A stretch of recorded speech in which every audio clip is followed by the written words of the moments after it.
오늘 말씀의 제목은 충성입니다. 충성. 네. 남자 우리 성도님들은 군대가 딱 떠오르시겠죠. 충성. 네. 네, 그런 뜻은 아니고요. 오늘 함께 읽으셨던 본문 말씀 가운데 잘하였도다 착하고 충성된 종아라는 것을 중심으로 해서 오늘 저희들에게 어떤 말씀을 주시지 않은 기대하는 마음을 가지고 함께 말씀의 은혜를 나누는 이 밤 되기를 소망합니다. 예수님을 따르는 저희도 마찬가지고요. 예수님을 믿는다고 하는 사람들 중에 아마 고대하고 가장 듣고 싶은 말씀 중에 하나가 방금 전에 말씀드렸던 대로 잘하였다 착하고 충성된 종아, 이렇게 하나님께 칭찬받기를 모두 소망할 것입니다. 예수님을 사랑하고 또 우리 삶 속에서 오늘 찬양의 가사와 같이 이웃을 섬기며 그 사랑을 전할 때 또 그분을 섬기는 우리가 하나님께 착하고 충성된 종이 되기를 우리 하나님은 원하신다라는 사실입니다. 오늘 특별히 또 바울이 성령께서 우리 삶 속에 또 충성의 열매를 맺게 하시고 또 그런 사람이 우리가 될 수 있다고 오늘 고백하고 있는데요. 오늘 예수님의 말씀으로 함께 본문을 살펴봤습니다.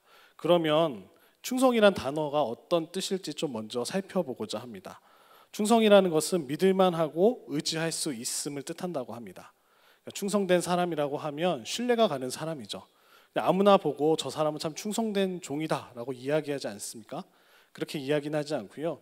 오랜 시간 동안 지켜보고 이렇게 우리들이 보아왔을 때 신뢰할 만하다, 믿을 만하다.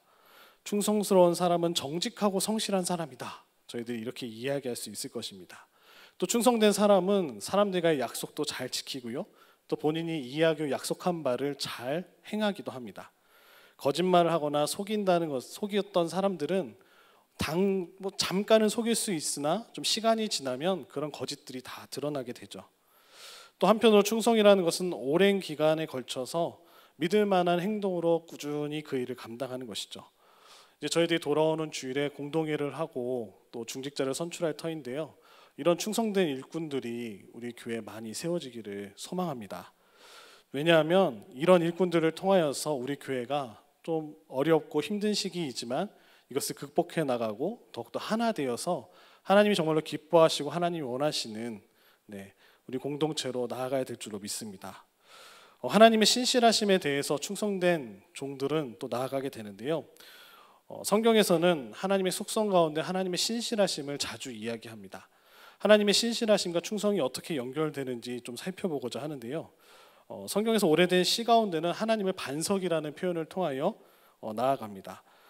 말씀해 보시면 신명기 32장 3절로 4절 말씀인데요. 저희들 한 목소리로 함께 읽어보도록 하겠습니다. 시작. 내가 여호와의 이름을 전파하리니 너희는 우리 하나님께 위엄을 돌릴지어다. 그는 반석이시니 그가 하신 일이 완전하고 그의 모든 길이 정의롭고 진실하고 거짓이 없으신 하나님이시니 공의로우시고 바르시도다. 아멘. 이 반석이라는 표현을 통하여서 하나님이 어떤 존재인지, 그래서 신약에서도 보면 예수님께 모래 위에 세운 성과 반석 위에 세운 집을 이렇게 표현하시잖아요. 하나님 말씀과 그 믿음 안에 세워진 그 반석과 같이 그 충성된 그 하나님의 그 종들이 나아가야 되는 것이 무엇인지 신명기 말씀을 통하여 또 말씀해 주십니다. 또 저희들이 자주 읽었던 시편 말씀을 통해서도 하나님의 신실하심에 대해서 시편 기자들이 찬양하고 있는데요. 말씀을 보시면 시편 25편 10절에 이렇게 고백합니다. 여호와의 모든 길은 그의 언약과 증거를 지키는 자에게 인자와 진리로다. 그러니까 말씀에 의지하고 말씀을 따르는 지키는 자들에게는 그것이 인자와 진리로 하나님께서 신실하게 인도해 주신다는 표현이고요. 또 시편 33편 4절로 5절 말씀을 보시면 여호와의 말씀을 정직하며 그가 행하시는 일은 다 진실하시도다. 그는 공의와 정의를 사랑하시며 세상에는 여호와의 인자하심이 충만하도다라고 시편 33편 기자는 고백하고 있습니다. 그 말씀이 정직함 가운데 하나님께서 행하신 일들은 모두 다 신실하다라는 고백이 이어지고 있습니다. 마지막으로 시편 36편 5절에 이렇게 고백합니다. 여호와여 주의 인자하심이 하늘에 있고 주의 진실하심이 공중에 사무쳤으며, 주의 인자하심이 공중에 사무쳤다라는 표현을 통하여서 그 진실하심과 신실하심을 온 천하 가운데 거하지 않는 것이 없다라는 표현으로 노래하고 있습니다. 만약 시편을 읽고요 이스라엘 사람들에게 다음과 같이 질문한다면 어떻게 대답할까 한번 꾸며봤습니다. 제가 가서 이스라엘 백성들 당시에 그 옛날에 있던 사람들에게 어떻게 그걸 알 수 있습니까? 지금 시편 기자에 가서요. 하나님이 신실하신지 어떻게 알 수 있습니까? 당신의 하나님 여호와께서 그처럼 신실하다고 어떻게 확신할 수 있습니까? 이런 질문을 할 수 있지 않을까요? 시편을 읽으면서 어떻게 시편의 기자들이 이런 고백을 할 수 있었을까요? 한번 상상해 보시면 아마도 그 사람들은 저희들을 붙잡고 구약의 이야기를 들려줄 것 같습니다. 구약의 이야기 가운데 아마도 구약에 기록됐던 이스라엘 백성들의 이야기를 저희들에게 들려줄 것입니다. 특별히 앞서서 읽으셨던 시편 33편 4절로 5절에 보시면요, 하나님을 이렇게 표현하죠. 그 단어들 가운데 진실과 공의와 사랑으로 시편 기자를 표현합니다. 그 신실하심에 대해 물었을 때 이렇게 대답할 것입니다. 하나님의 백성들의 이야기 가운데 출애굽을 이야기할 것입니다. 하나님께서는 우리를 애굽에서 건져내심으로써 아브라함에게 주셨던 약속을 지키셨습니다. 신실하게 그 약속을 지키셨다는 거죠. 하나님의 정의에 관해 우리가 물어본다면 또 이렇게 이야기하겠죠. 우리 조상들에 대해서 애굽의 경제적인 착취와 노예로 살고 있었잖아요. 400년 넘게. 인종적인 그 억압에 대해서 하나님께서는 그들을 심판하시고 하나님의 공의를 세우셨다라고 대답할 것입니다. 마지막으로 그럼 하나님의 사랑은 무엇인가 우리가 물었을 때 아마도 시편의 기자는 이렇게 대답하겠죠. 40년 광야 생활 가운데 한 번도 감사했던 적이 없던 그들, 불평과 하나님한테 원망을 하며 나아갔던 그 백성들을 하나님께서 얼마나 인내하심으로 또 그들 가운데 필요한 것들을 공급하여 주시고 신이 해지지 않고 옷이 해지지 않는, 낮에는 구름 기둥으로 밤에는 불 기둥으로 인도하셨던, 원수들로부터 안전하게 지켜주셨던 하나님이심을, 말씀 가운데는 우리를 신실하게 인도하셨던 하나님이심을 아마 이스라엘 시편의 기자들은 우리들에게 이야기해주고 있는 것이 아닐까 생각되어집니다. 이스라엘 백성들은 자신의 죄에 대해서 하나님의 심판과 고통을 당할 때도 그들은 다시금 돌아가 하나님 앞에 다시금 간절히 기도하게 되죠. 하나님의 신실하심에 호소하게 됩니다. 하나님의 그 약속의 말씀 가운데 호소하게 되는 것이죠. 우리를 언제까지나 지켜주시고 인도해 주셨던 하나님의 은혜를 구하며 나아갔던 그들이었기 때문입니다. 그럼 저희들이 말씀 가운데 배울 수 있는 것이 무엇일까요? 하나님 앞에 충성되이 나아가는 우리들에게도 동일하게 오늘과 내일 언제든지 영원까지 이 말씀을 우리를 지켜주신다라는 사실입니다. 좋아하는 찬송 가운데 찬송가 393장이 있습니다. 오신실하신 주라는 찬송이 있는데요. 오신실하신 주, 이렇게 그 찬송의 제목도 되고요. 1절 가사 맨 앞에 가사이기도 합니다. 근데 이 찬송가를 보시면 거기 성구가 나옵니다. 성경 구절이 나오는데요. 거기 보시면 예레미야 애가 3장 23절 이렇게 나옵니다. 말씀을 보시면 예레미야 애가 중간 부분에 기록된 말씀을 인용하는데요. 말씀을 제가 한번 읽어드릴게요. 여호와의 인자와 긍휼이 무궁하심으로 우리가 진멸되지 아니함이니이다. 이것들이 아침마다 새로우니 주의 성실하심이 크시도소이다. 이 성경 구절을 기반으로 만든 찬송가가 오신실하신 주 393장이라고 합니다. 근데 예레미야 애가를 한번 생각해 보시면요, 애가는 슬픈 노래입니다. 슬픈 노래인데요, 이스라엘 역사 가운데서 가장 슬픈 순간이기도 합니다. 또 그들이 기억하기 싫은 가장 끔찍한 순간이기도 하죠. 왜냐? 영원히 무너지지 않을 것 같았던 하나님의 성전이 무너진, 예루살렘이 파괴되어지고요, 바벨론에 의해서 성전이 불타버리고요, 정말로 많은 사람들이 포로로 잡혀가서 그들이 하나님의 심판을 당했던 그 예레미야 애가의 내용들입니다.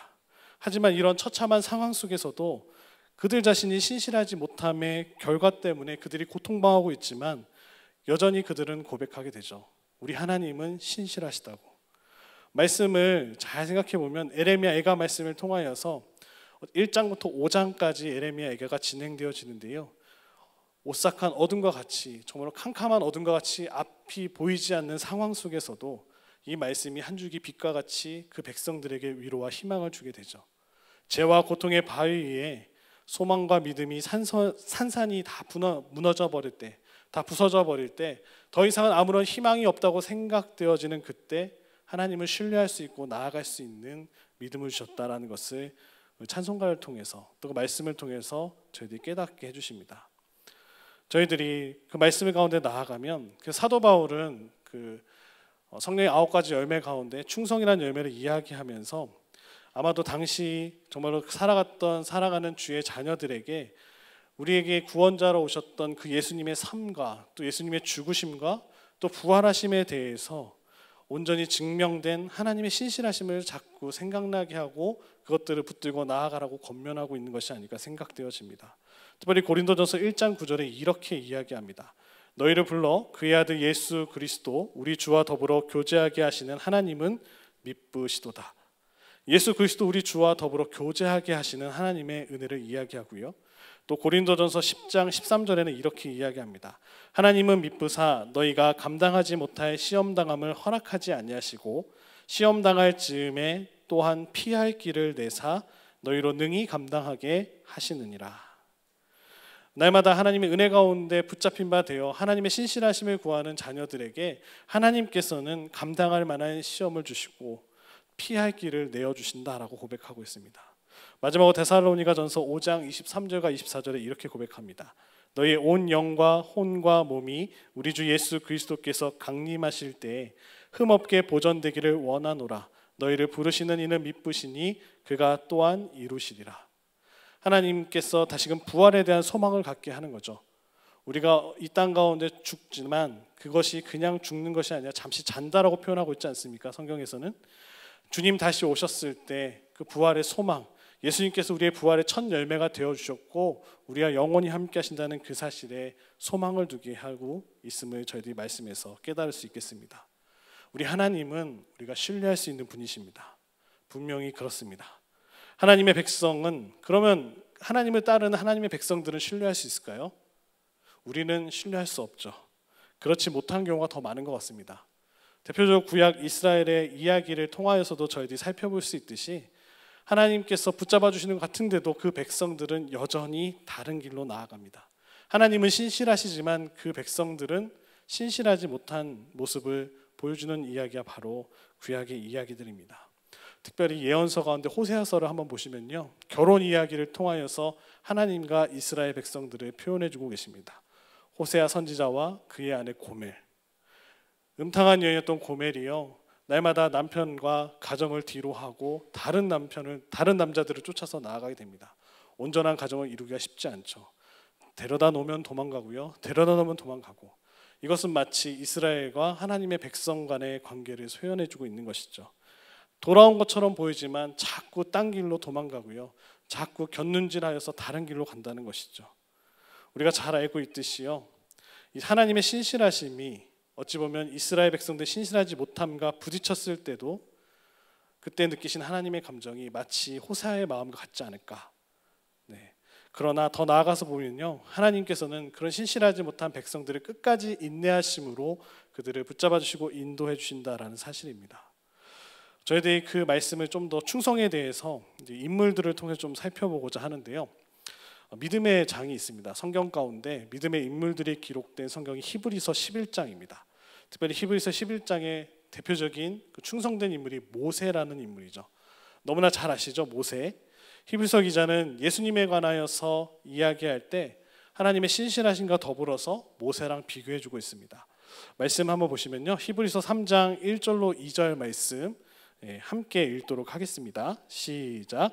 그러므로 함께 하늘의 부르심을 받은 거룩한 형제들아, 우리가 믿는 도리의 사도이시며 대제사장이신 예수를 깊이 생각하라. 그는 자기를 세우신 이에게 신실하시기를 모세가 하나님의 온 집에서 한 것 같이 하셨으리. 이렇게 모세와 예수님을 비교해주고 있는데요, 마지막 문장에 보시면 모세를 가리켜 한 말은 하나님이 친히 하신 말씀을 인용한 말씀입니다. 모세가 얼마나 신실하게 하나님 앞에 나아갔는지 민수기에 보면 잘 나와 있습니다. 민수기 말씀은 광야에서의 이야기입니다. 백성들의 수라는 민수기의 뜻인데요, 근데 민수기 1장 1절에 보시면 광야에서 40년 동안 광야를 헤매면서 하나님과 또 이스라엘 백성들이 어떤 일이 있었는지 그 생활 이야기가 나오는 것이 민수기 말씀인데요, 민수기 12장의 이야기를 살펴보면요, 모세는 자신의 가족들에게도 공격을 받고 있는 상황이 나오고 있습니다. 가족들의 도전을 받습니다. 가장 믿었던 아론과 미리암으로부터 심한 공격을 받고 있습니다. 그런 도전을 받았지만요, 권위에 대한 도전을 받았지만 모세는 한마디도 하지 않습니다. 그냥 겸손하게 아무 말 하지 않고 주 앞에 기도하며 나가고요. 또 나중에는요, 그 가족들을 하나님 앞에 변호하고 있는 모세의 모습을 살펴볼 수 있겠습니다. 말씀 민수기 12장 6절로 8절에 나오는데요, 제가 읽어드리겠습니다. 너희 중에 선지자가 있으면 나 여호와가 환상으로 나를 그에게 알리기도 하고 꿈으로 그와 말하기도 하거니와 내 종 모세와는 그렇지 아니하니 그는 내 온 집에 충성함이라. 그와는 내가 대면하여 명백히 말하고 은밀한 말로 하지 아니하며 그는 또 여호와의 형상을 보거늘 너희가 어찌하여 내 종 모세 비방하기를 두려워하지 아니하느냐. 하나님께서 아론과 이제 미리암을 경고하시면서 특별히 미리암을 치셨을 때 하셨던 말씀인데요, 모세에 대해서 하나님께서 직접 변론해 주십니다. 사람이 아닌 그 모세가 하나님의 충성됨을 하나님이 직접 이야기하고 계신 것이죠. 특별히 민수기 11장부터 16장을 읽어보시면요, 모세가 지도자로서 참 많은 문제들을 겪게 되고요, 그 문제들을 대처하게 되는 것을 살펴볼 수 있겠습니다. 화면에 정리해봤는데요, 이렇게 많은 사건들이 있었습니다. 식량 문제가 있었습니다. 11장에 보시면 고기를 달라고 갑자기 백성들이 요구를 합니다. 어떻게 먹일 수 있을까요? 또 성령의 은사에 관한 혼란이 나옵니다. 좀 뒤에 좀 자세히 살펴보겠지만 모세에게 하나님의 영이 임하였는데요, 동일했던 장로들에게도 동일한 것이 임하고 그들이 거하였던 성막 근처의 모든 장로들이 예언을 하게 됩니다. 은사에 관한 문제들이 있었고요. 또 그 결혼에 대해서 방금 전에 보셨던 그 에티오피아 구스 여인을 취함에 있어서 그 동생과 형이, 누나와 형이 모세를 공격했던 예 12장에 나오고요. 또 13장에 보시면 가나안 땅의 각 지파의 대표로서 한 명을 뽑아서 12명의 정탐꾼을 보냈는데 그들이 하나님의 약속하신 말씀을 뒤로 하고요, 눈에 보이는 거인들을 보고 네피림들을 보고 두려워 떨리는 마음으로 우린 그들의 먹이다, 밥이다 라고 이렇게 고백했던, 그래서 백성들의 그 모든 마음들이 무너져 내렸던 사건이 13장에 나오고요. 14장에도 보면 백성 전체가 불평하고 돌아가자고 합니다. 지도자를 다시 세워서 우리 애굽으로 다시 돌아가자, 광야에서 죽느니 여기서 모세를 죽이고 우리 다시 대표를 뽑아서 애굽으로 돌아가자, 이런 사건이 14장에 나오고요. 그래서 살해 위협도 받게 되고요. 16장에 보시면 핵심 또 부족의 지도자들이 반란을 일으키는 사건도 나옵니다. 이렇게 보면 참 지도자 하기가 참 쉽지 않다는 걸 보게 되죠. 우리가 그냥 모세를 생각할 때는 성정이 좋고 하나님께 충성된 사람이라고 말씀 한 절을 읽고 있지만요, 그가 겪어왔던 세월을 보면 그가 하나님 앞에 어떠한 마음으로 나아가게 됐을지, 속이 아니었겠죠. 다 문드러져 버리고 내려져 버렸지만 그가 그럼에도 불구하고 하나님의 신실하심과 그 말씀의 약속을 붙들고 충성된 종으로 나아가게 되죠. 위기 속에서도 하나님께서 명령하셨던 것을 신실하게 감당하고 있는 모세의 모습입니다. 많은 압박들이 있죠. 보여드렸던 사건은 일부에 불과합니다. 성경에 나왔던 일부에 불과하죠. 11장부터 16장 사이 이렇게 많은 사건들을 통하여서 모세는 공격받게 됩니다. 이런 압박 속에서도 모세는 신실함으로 나아가게 되죠. 그래서 방금 전에 읽으셨던 민수기 12장 6절로 8절에서 하나님이 그는 내 온 집에 충성합니다 변호해주고 계시는 것입니다. 모세의 신실함의 모습을 보여주고 있습니다. 좀 더 자세히 보면요, 민수기 11장에 이런 사건이 있었습니다. 11장 이야기를 살펴보면 하나님께서 모세에게 주셨던 영을 당시에 함께 있었던 장로들에게도 주십니다. 그래서 그들이 지도자인 모세를 잘 도울 수 있도록 이렇게 함께 영을 부어주시는데요. 근데 두 사람이 나옵니다. 엘닷과 메단이라는 사람이 메닷이 나오는데요, 장로들과 함께 나타나지 않고요, 그냥 성막 안에 있었던 것 같습니다. 성경에서는 그 이유에 대해서 이야기하지 않은데요, 아팠을 수도 있고 또 그날이 어떤 약속을 까먹고 나타나지 못했을 수도 있겠지만 하나님께서는 또 그들조차 배제하지 않고 함께 하셨습니다.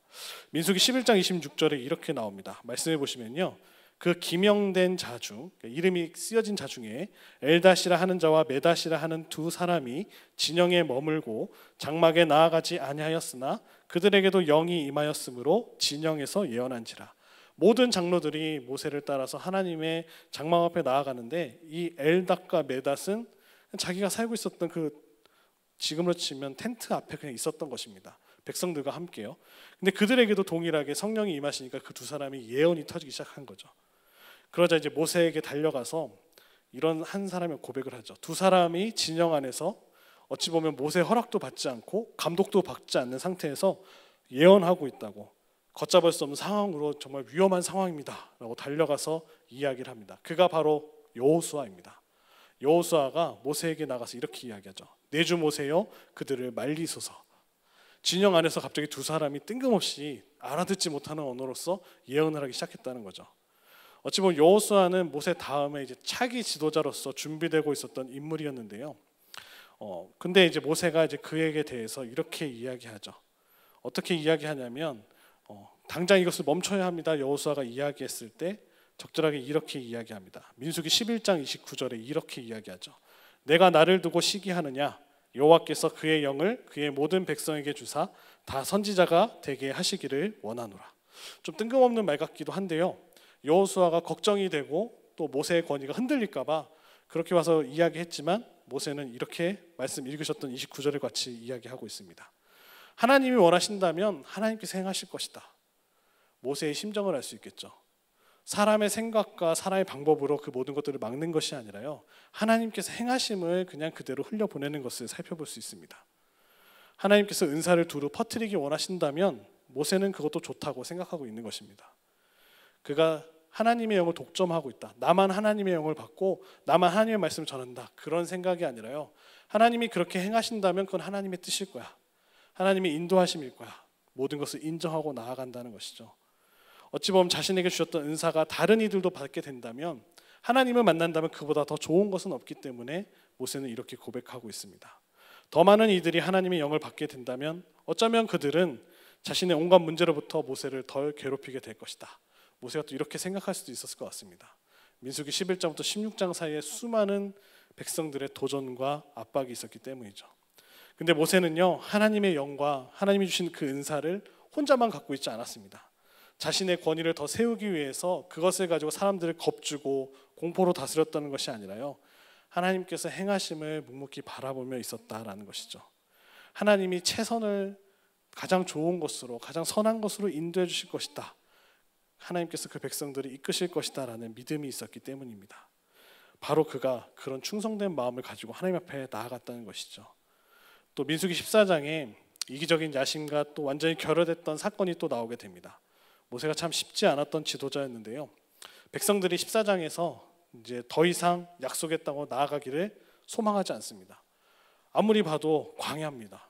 좌우를 둘러봐도 모래밭이고요, 아무것도 희망이 없는 상황에서 이제는 모세를 제거하고 새로운 지도자를 세워서 다시금 애굽으로 돌아가고자 했던 백성들의 마음입니다. 어찌 보면 시내산에 와서 모세가 돌계명, 십계명 돌판을 받으러 갔을 때요, 며칠 동안 모세가 보이지 않으니까 백성들이 이스라엘, 우리를 애굽에서부터 인도했던 하나님을 보여달라고 이야기하잖아요. 그래서 형에게 그 금 부치를 다 갖다 줘서 황금 송아지를 새기게 되는 출애굽기 32장의 사건들이 나옵니다. 그 사건 이후에 가장 강력하게 모세를 대적했던 사건인데요, 그래서 하나님께서 뭐라고 이야기하시냐면 모세에게 이렇게 이야기하십니다. 싹 다 죽이자. 여기까지 데리고 나왔는데 다 필요 없다. 얘네들 진짜 사람은 고쳐 쓰는 게 아니다 라고 하나님께서 그렇게 이야기하고 계시는 겁니다. 그래서 너 이스라엘 백성 이제 필요 없으니까 모세 너의 후손으로 만들자. 하나님 이렇게 모세에게 이야기하십니다. 모세의 후손으로 가자. 근데 모세가 어떻게 대답했을까요? 만약에 제가 모세의 자리에 있었으면 네 그렇게 했을 것입니다. 한 손의 후손으로 이렇게 다 백성들을 다시 정립하고 말 잡는. 근데 모세는 단호하게 거부합니다. 하나님 아닙니다. 그 백성들에게 겪어야 됐었던 온갖 고통과 슬픔, 우리도 다른 사람들이 나에 대해서 이야기를 하고 그 뜻이 아닌데도 오해받기도 하고 그 마음이 얼마나 괴롭습니까? 잠도 오지 않습니다. 한마디 들려오는 그 말이 정말 바늘과 같이 나를 찌릅니다. 그럼 우리가 어떻게 할 수밖에 없습니까? 하나님 기도할 수밖에 없죠. 주님 아시지요. 모세는 그런 상황 속에서 이번 기회를 통하여서 나의 원수된 이들을 다 정리할 수 있었지만 그렇지 않습니다. 하나님의 뜻을 알고 있었기 때문에 그는 거부합니다. 새롭게 시작할 수 있는, 상상도 할 수 있겠죠. 말 잘 듣는 친구들, 자신의 후손들을 데리고 약속의 땅으로, 젖과 꿀이 흐르는 그 가나안으로 들어갈 수 있는 큰 유혹이었을 것입니다. 거부하게 되죠. 하나님의 제안을 거부하고요, 하나님 앞에 어떻게 하냐, 하나님 이 백성을 용서해 주세요. 하나님 이 백성들을 용서해 달라고 탄원하기만 합니다. 모세는 자신을 위한 제국을 건설했던 야망도 없고요, 야심도 없었습니다. 어떤 영광을 누리고자 했던 인물이 아니었음을 저희들이 살펴볼 수 있습니다. 날마다 삶과 맡겨진 일과 하나님 앞에 기도하고 또 주신 열정을 통해서 하나님이 맡겨주셨던 백성을 그냥 섬기고자 하는 그 자리만 섬기며 나아갔다는 것이죠. 하나님조차도 바라보셨을 때 이 부르심을 얘는 정말 아닌 것 같다라고 모세에게 다시금 나아가자고 이야기하셨던 그 점에서도 모세는 하나님 앞에 충성됨을 잃어버리지 않고 나아갑니다. 모세의 충성이라는 것은요, 40년 동안 신실하게 하나님께만 순종하고, 어찌 보면 이스라엘 백성이 두 세대죠.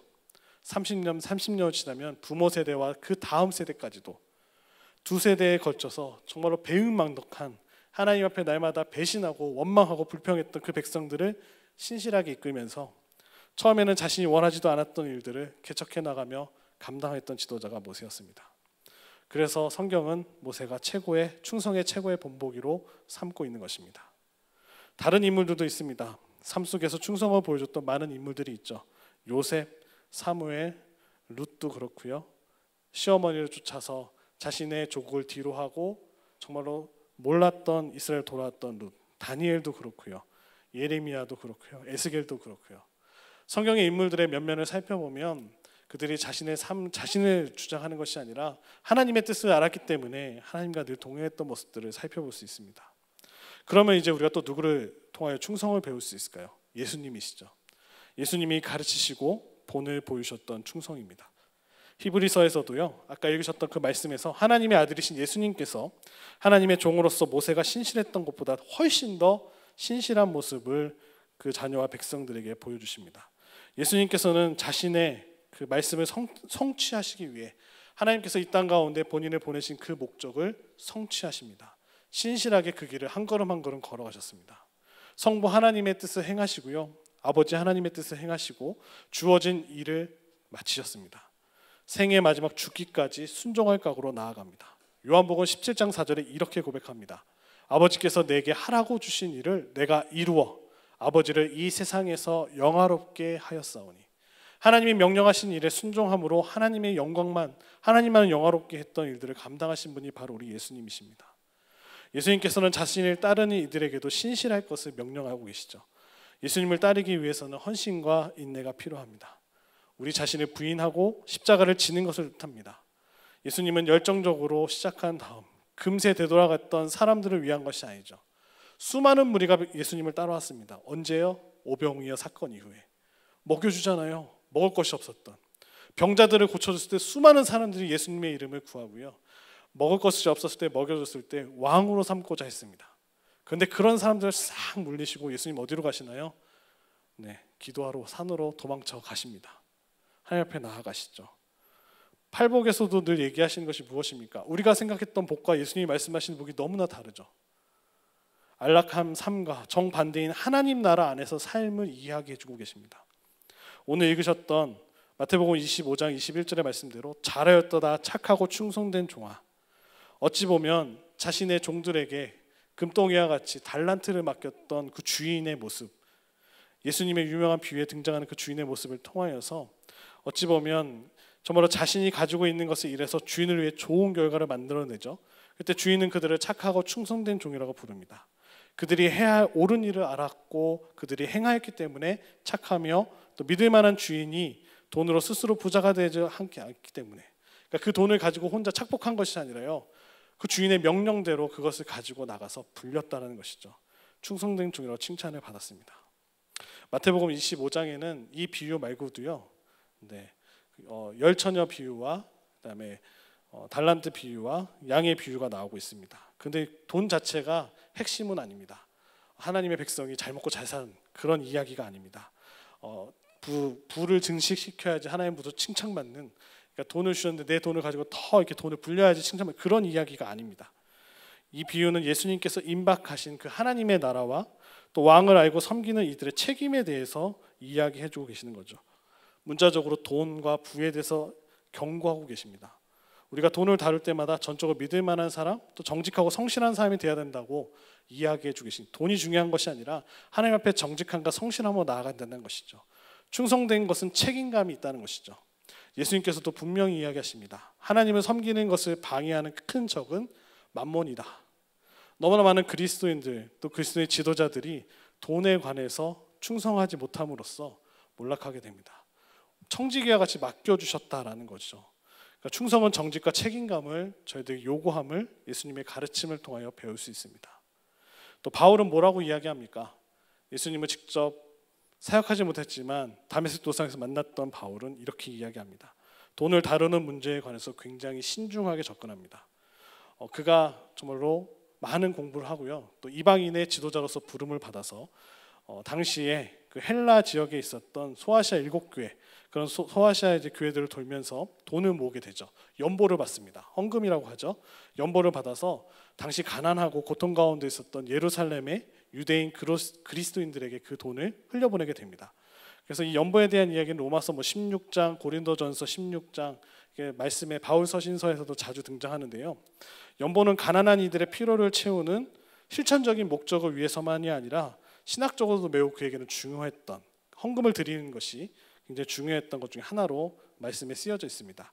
그래서 이방 그리스도인들이 그 물질을 걷어서요, 어찌 보면 그들도 넉넉하지 못했지만 그들이 가지고 있었던 걸 나눠서 그 물질을 가지고 유대인 그리스도인들에게 나눔으로써 참으로 복음에 순종하고 있음을 실질적으로 물질을 나눔으로써 복음의 순종함을 보여줬던 하나의 증거된 삶이었던 것을 저희들이 말씀에서 배울 수 있습니다.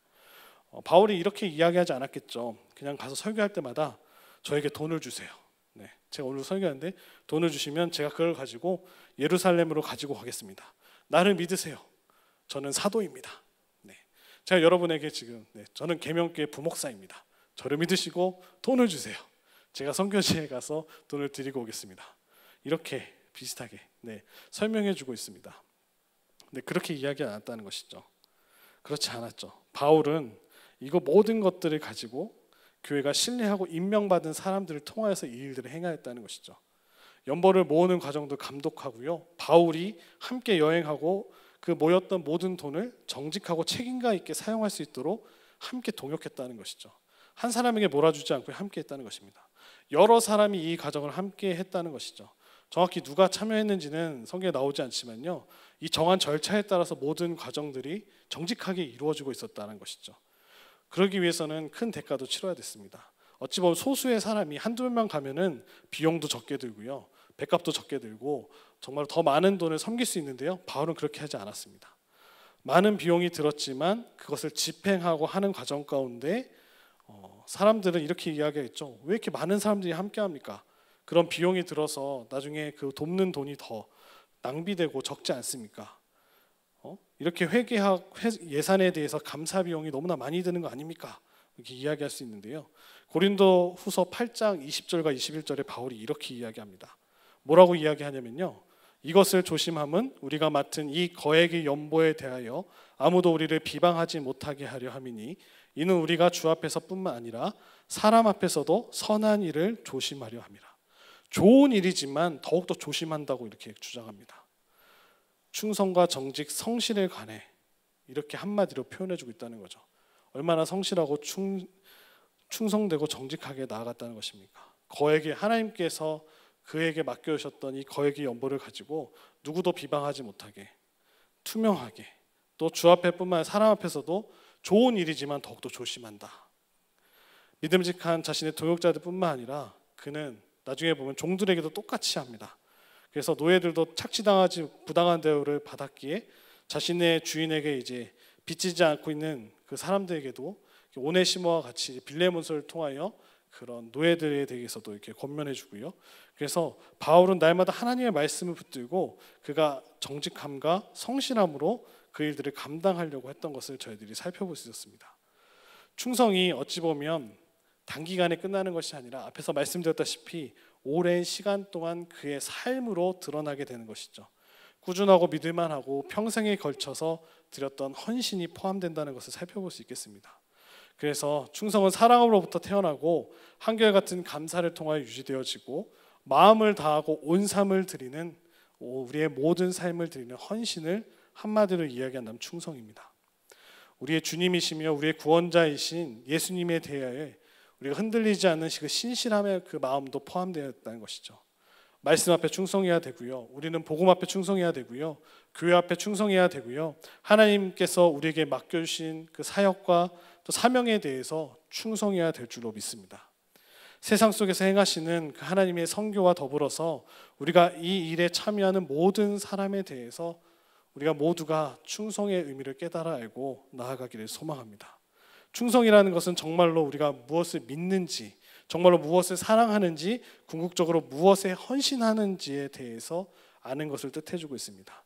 충성, 우리가 무엇을 얻기 위해 살아가길 원하는지, 무엇을 위해 기꺼이 죽고자 하는지에 대한 그 확신을 한마디로 표현하자면 충성입니다. 유진 피터슨이라는 고인이 되셨는데요. 그 메시지 성경이라는 성경을 쓰셨던 그 유진 피터슨께서는 이 충성에 대해서 이렇게 이야기했습니다. 한 방향으로 꾸준히 순종하기. 한 방향으로 꾸준히 순종한다는 것이죠. 이런 삶을 살았던 바울이 이제 디모데후서 4장 7절로 해서 8절의 마지막으로 이렇게 고백합니다.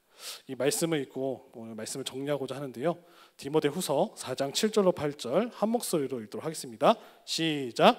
나는 선한 싸움을 싸우고 나의 달려갈 길을 마치고 믿음을 지켰으니 이제 후로는 나를 위하여 의의 면류관이 예비되었으므로 주 곧 의로우신 재판장이 그날에 내게 주실 것이며 내게만 아니라 주의 나타나심을 사모하는 모든 자에게도니라. 아멘. 사랑하는 성도님들, 우리 모두 나중에 주님 만나셨을 때 잘하였도다 착하고 충성된 종아라는 칭찬받으시는 모두가 되시기를 축복합니다. 날마다 깨어 있으시면서 주의 말씀에 붙들림 받아 살아가시는 모두가 되시기를 축복합니다.